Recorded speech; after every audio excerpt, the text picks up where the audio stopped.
Welcome to Democracy Now!, democracynow.org, the War and Peace Report. I'm Amy Goodman. The death toll from coronavirus continues to soar, now topping 900 and overtaking the global death toll from the deadly SARS outbreak in 2002 and 2003.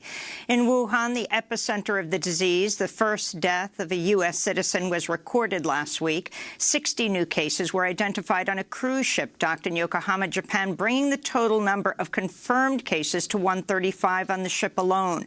Around 3,700 people have been quarantined aboard the ship since last Monday. The 2020 Democratic candidates are campaigning in New Hampshire as voters are set to cast the primary's first ballots Tuesday. The Iowa Democratic Party finally allocated delegates to the candidates Sunday after chaos and confusion following last week's caucuses caused major delays in reporting the results. Former South Bend, Indiana Mayor Pete Buttigieg received the largest delegate count, 14, followed closely by Senator Bernie Sanders, who received 12 delegates and who received around 6,000 more popular votes than Buttigieg. The Sanders campaign says they will seek a partial recanvass. The Iowa Democratic Party said Friday it was extending the deadline to request a recanvass to 1 p.m. Eastern today. During a debate Friday, ABC News moderator Lindsay Davis questioned Buttigieg about the rise and arrests of black people during his tenure as mayor of South Bend, Indiana. Well, the reality is, on my watch, drug arrests in South Bend were lower than the national average. The overall rate was lower. No, there was an increase. The year before you were in office, it was lower. Once you became in office in 2012, that number went up. In 2018, the last year that we have a record for, that number was still up. Yep. And one of the strategies that our community adopted was to target when there were cases where there was gun violence and gang violence, which was slaughtering so many in our community.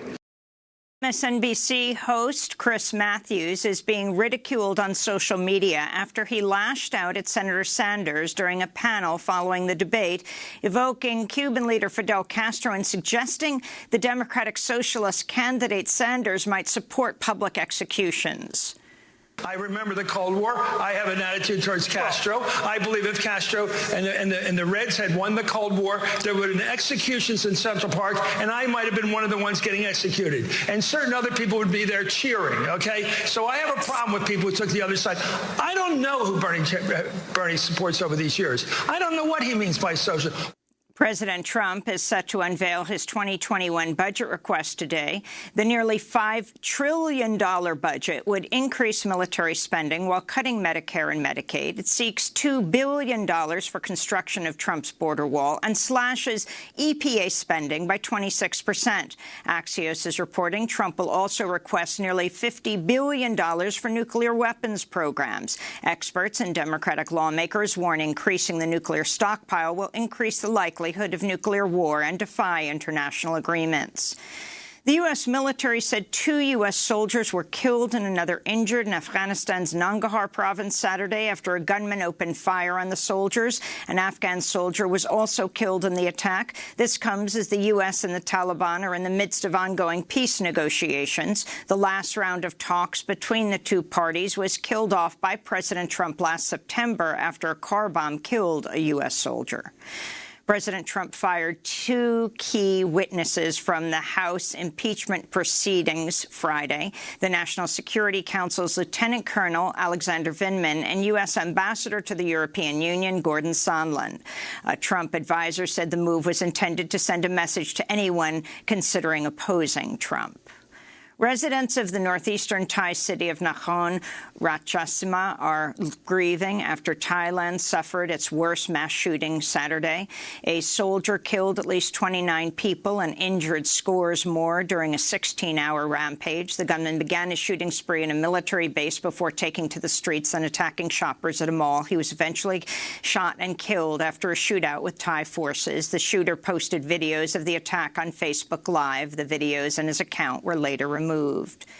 In Brazil, the hitman suspected of being involved in the assassination of Rio de Janeiro council member Marielle Franco has been killed by police. Adriano de Nóbrega was an ex-Special Forces police captain, had close ties to the family of Brazil's far-right president Jair Bolsonaro. It was believed Nóbrega held key information about Franco's murder. Marielle Franco was a vocal black LGBTQ rights activist, longtime critic of police brutality. The thermostat hit 65 degrees in Antarctica last Thursday, its hottest day on record. The Antarctic is one of the fastest warming parts of the planet. 2019 was the second hottest year ever recorded, and the last decade was the hottest on record. Back in the United States, 11 climate activists from Extinction Rebellion were arrested Friday as the group staged a die-in and occupied the office of the New York State Comptroller to call attention to the climate crisis. The activists are demanding New York divest pensions from fossil fuel investments. The New York State Comptroller keeps $13 billion in Exxon and other fossil fuel companies, and that contributes to the destruction of life.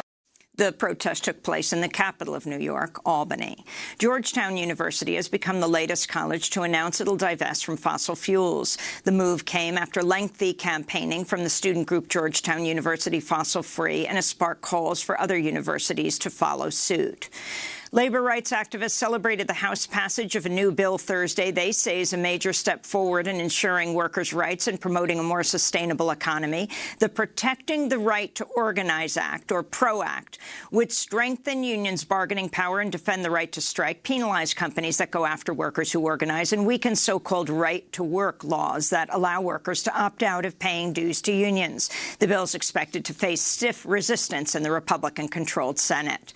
The Washington Post has revealed President Trump's businesses have been charging the Secret Service up to $650 per night for hotel rooms at his luxury properties, despite past claims the Trump Organization does not profit from government employees staying at its properties.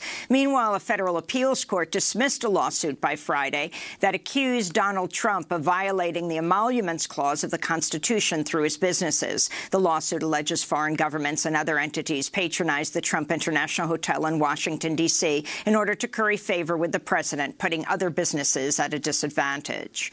The state of New York is planning to sue the Trump administration over its move to bar New Yorkers from certain trusted traveler programs, including Global Entry, as retaliation for New York's pro-immigrant green light law. The law allows undocumented people to apply for driver's licenses while protecting their personal information from immigration agencies.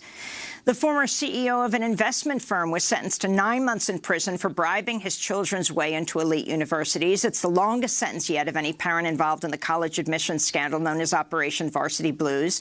Prosecutors say Douglas Hodge, ex-CEO of Pacific Investment Management Company, or PIMCO, paid $850,000 in bribes to get 4 of his children into USC and Georgetown University as fake athletic recruits. In Canada, solidarity actions took place across the country as Canadian police continued their raids on Wet'suwet'en land in British Columbia.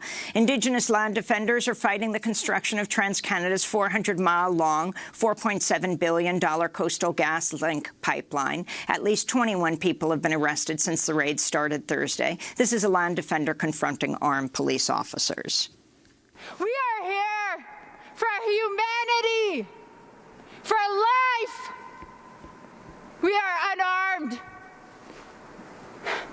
We are peaceful. You are killers. You are genocidal maniacs. You have your guns pointed at us. Okay. The last member of the Move 9 was released from a Pennsylvania prison Friday. 59-year-old Chuck Sims Africa spent 41 years behind bars. 9 members of the radical black liberation anti-police brutality group Move were convicted in the 1978 killing of Philadelphia police officer James Ramp. Since 2018, 7 members have been released on parole. 2 others died behind bars. And in entertainment news, South Korean film Parasite has become the first non-English language film to win the Academy Award for Best Picture. The film has been widely praised for taking a critical look at capitalism. Parasite director Bong Joon-ho also made history as the first Korean director to win an Oscar. New Zealand filmmaker Taika Waititi became the first Indigenous director and first Maori director to win an Oscar for the film Jojo Rabbit.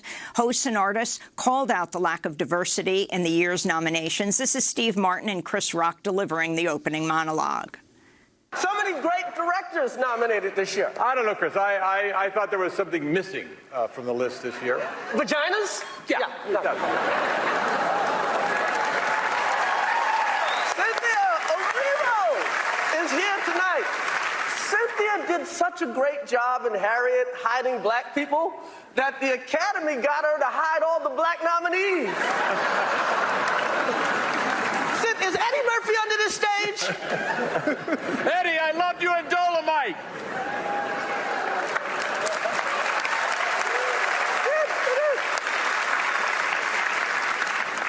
Well, you know, think how much the Oscars have changed in the past 92 years.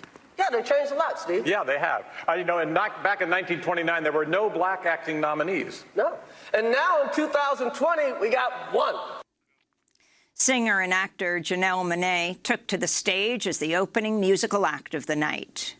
It's time to come alive, 'cause the Oscar is so white, it's time to come alive. Oscars so white, she said. Meanwhile, actor Natalie Portman wore a dress with the names of female directors who were not nominated for an Oscar embroidered on her cape.